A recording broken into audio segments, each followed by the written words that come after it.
Guys, welcome back to the podcast. Today we're going to be talking about the episode from Star Trek The Next Generation, Season 1, The Big Goodbye. Great! I'm ready to discuss The Big Goodbye with you.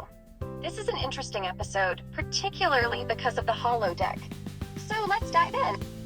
The holodeck has a glitch. I am excited to talk about that, personally. Yeah, I liked your enthusiasm. You sounded excited to talk about the holodeck and the glitch in the holodeck. These are always fun ones in Star Trek, usually. There's some episodes that are a little out there as far as believability or whatever.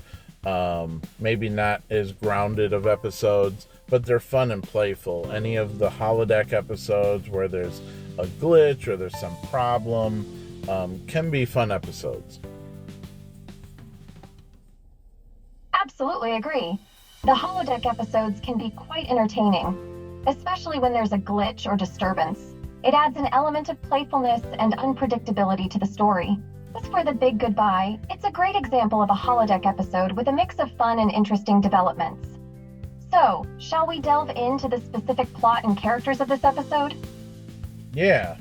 Now, another thing that I think that I want to point out, and something to keep in mind, is that a lot of these actors had been stage actors or had been in theater, as a lot of actors are early on, especially Patrick Stewart, big theater guy. So I think, episodes like this where he gets to dress up and go on the holodeck and portray a character other than his main character is kind of a fun thing for him to be able to do on the set within the boundaries of the show. So portraying Dixon Hill and dressing like it's the, whatever it's supposed to be, the 20s or the 30s or something, or 50s, whatever era it's supposed to be at, which is, way back in the day, big mobster time and stuff. You're absolutely correct. Patrick Stewart has a background in theater, and the opportunity to play a completely different character on the holodeck, like Dixon Hill, likely provided him with a refreshing change from his typical role as Captain Picard. It's not uncommon for actors, especially those with theater experience, to enjoy the chance to play contrasting characters and explore different personas. Episodes like The Big Goodbye allow the actors to showcase their versatility and have fun with different characters and settings. Great point. Well, and I think part of the fun too is the deeper level of it. Like, he's basically playing a character that's playing a character. So, he's portraying Captain Picard, and that Captain Picard is playing Dixon Hill. It's not like Patrick Stewart is playing Dixon Hill, which would be a different performance altogether. So it's kind of like a layer upon a layer, or it's got a little bit more nuance to it because of that. Yes, you're right. When Captain Picard steps into the holodeck and takes on the persona of Dixon Hill, it adds a unique layer to the performance. Instead of directly portraying Dixon Hill, Patrick Stewart is portraying Captain Picard, who is portraying Dixon Hill within the holodeck narrative. This creates a fascinating depth to the character and his interactions. It allows for a more meta theater experience, where both the actor and the character are embodying different roles. This layering adds complexity and intrigue to the performance, enhancing the overall enjoyment of the episode. You get a couple other fun moments in this episode. You see Dr. Crusher coming onto the holodeck dressed for the period. Chewing gum, the swallowing the gum moment. But she's not really familiar with gum, so she just swallows it. I think this is the first time. So this is the first time you get to see the Dixon Hill scenario at all, I believe, in the show. So you get to see Dixon Hill. You're introduced to, I believe, the secretary, the blonde girl. She's, I believe, in the episode when they come in, And then you have the actual plot of the episode where they're supposed to be playing around. He's supposed to be showing this. There's like a historian, one of the people on the ship. It has like a real interest in history, or he's a historian background or something. So they go on the holodeck, and he's showing them how nice the holodeck is and how well it represents, that period. And there's a glitch somehow in the holodeck, and the safeties get turned off. So they're like, they get held up by the gangster, and the one guy, the historian guy, tries to act brave, and he ends up getting shot and almost dying. And so luckily Crusher's there to kind of help for a little bit, but then they have to get him off the holodeck, and then it's kind of flip the script on him a little bit.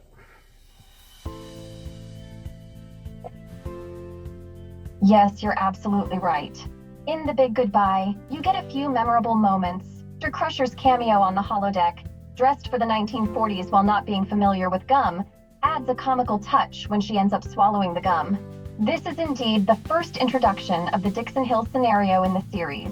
You meet Dixon Hill's blonde secretary, and the plot revolves around a historian's demonstration of the holodeck's capabilities, which goes awry due to a glitch. The safeties get turned off, leading to an encounter with a gangster, and one of them gets shot. Crusher. Well, yeah, Crusher doesn't get shot. It's the historian guy, but she's there to help since she's a doctor. And, so it's a fun episode. It's the first glimpse into what, these holodeck adventures where something happens, and, there's more to come, definitely. And if this is your first time watching the show, I hope you're watching the episode first before you listen to the podcast. If you're a longtime fan of the show and you've watched, everything through DS9, Voyager, maybe Enterprise, and, more newer stuff, then, hopefully you can at least appreciate the conversation and the discussion and kind of going over some of these older episodes. I'd really love to hear what people in the comments, what people think about these episodes. There's things about this episode, like, so me and my friend always discuss the ending of this episode, and I'd like to hear your thoughts on it as well, Cindy. Oh, absolutely. The Big Goodbye is a great introduction to the fun and sometimes chaotic world of holodeck episodes in Star Trek The Next Generation. Crusher's intervention, though not getting shot, highlights her medical expertise. And indeed, if you're new to the show, it's best to watch the episode first for an unbiased experience. If you're a longtime fan, these discussions can be a nostalgic journey and a chance to share insights. We'd love to hear from our viewers and their thoughts on the episode, especially the ending. So let's delve into that now. So, I have a problem with the ending. Although this is one of the first examples of this, but then later on in the show, they kind of retcon the precedent they set here. So in this episode, they trick the two mobsters that they open the exit and they walk outside, and then they're in the hallway. They are literally in the hallway for 10 seconds, 5 seconds, and then they kind of start to their molecular structure kind of starts to disappear. And that's not how the holodeck works. Like, later on, literally, if you put, the Doctor is a perfect example of this. He'll reach out past the sick bay where they have the hollow. So the sick bay there is essentially like a holodeck. There's hollow projectors or whatever. So he reaches out outside of the holodeck on Voyager, and his arm disappears.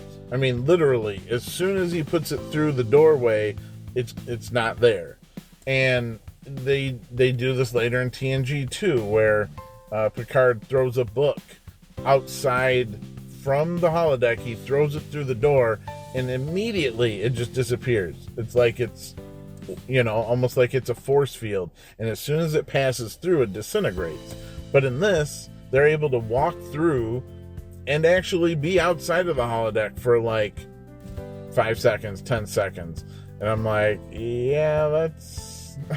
And again, I know it's first season, I know it's early on, but these are those little things that, if you watch the show as a whole, you're like, wait, that's not right. That doesn't work.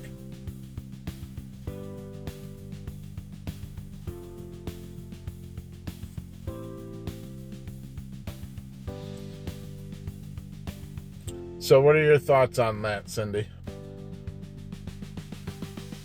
My thoughts on the ending of The Big Goodbye are mixed. On one hand, it is a clever way to wrap up the episode and provides a fun resolution to the holodeck malfunction. On the other hand, it could be argued that the ending is a bit of a cop-out, as it relies on a device that seems a bit deus ex machina-ish. The magic phrase, computer, end program, conveniently resolves the issue with the holodeck. Yeah, well, what do you think about the fact that the two characters walk out of the holodeck and then gradually fade away, rather than like in later examples of the show where they set up the precedent that if anything even slightly moves out of the doorway of the holodeck, it ceases to exist immediately? That's a great point.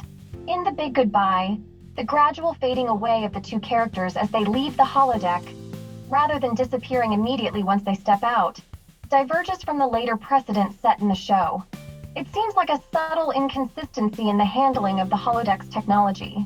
It might be an oversight in the early stages of the show, as the writers and creators were still establishing the rules and boundaries of the holodeck.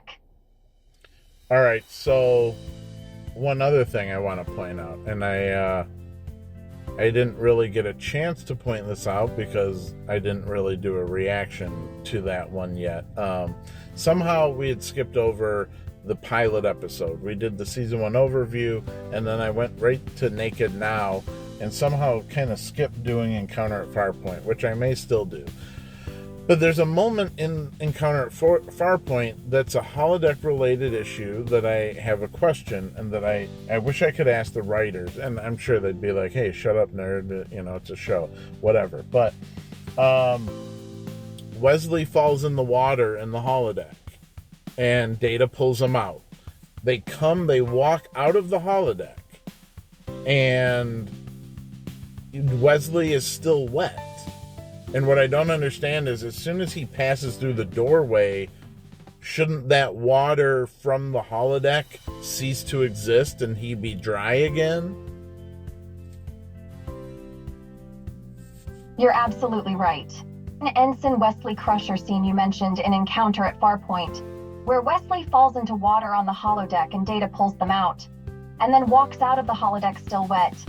It is indeed inconsistent with the later established precedent in the show. The water should theoretically cease to exist as soon as Wesley steps out of the holodeck, not only for him but also for any other objects or liquids.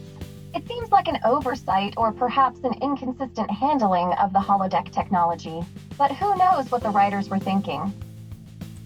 And if we get to the episode where it happens, and I can't remember, but I don't think we've already been on it, because it's a little minor scene, I believe.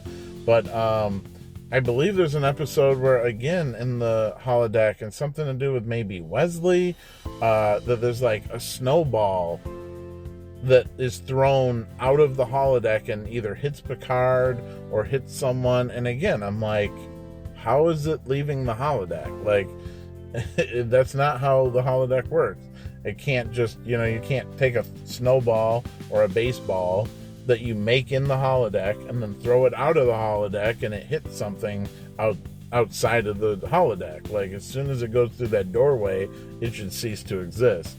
So, yeah, early on in the show, definitely some inconsistencies there with the holodeck. Indeed, there seem to be some inconsistencies in the way the holodeck operates early in the show. It's possible that the writers were still establishing the rules and limitations of the holodeck technology in the first few episodes, resulting in these minor discrepancies. Later on, they appear to have adhered more strictly to the rules, where objects and liquids within the holodeck should immediately cease to exist once they leave the holodeck simulated environment. Okay, guys. Well, I think that'll do it for the big goodbye. That was fun. And yeah, I hope you guys will like, share, and subscribe. I hope you guys are enjoying this podcast. I would love to hear thoughts on if you guys are enjoying it. If you guys have any thoughts, opinions, questions, anything that you guys want to ask, whether it be Star Trek related or whatever. I had thought about doing some other shows as well, so maybe after season 1 I'll consider doing like a different show, but like an overview, not episode by episode. But I wanted to talk maybe a little bit about Sliders or the Dead Zone, stuff like that, and then I'd keep going on TNG, obviously. Absolutely. Sharing and subscribing is always appreciated, and your enthusiasm for the show definitely comes through in the discussions we've had. If anyone has any questions or thoughts, feel free to reach out. As for future plans, exploring other shows like Sliders or The Dead Zone, and continuing with Star Trek The Next Generation after Season 1 sounds like a great idea. We always love hearing your insights and perspectives. Keep up the great work. All right, well, that'll do it for us, and we will see you next time. Thanks. Thanks for joining us for this episode of the podcast. We appreciate it. See you in the next one.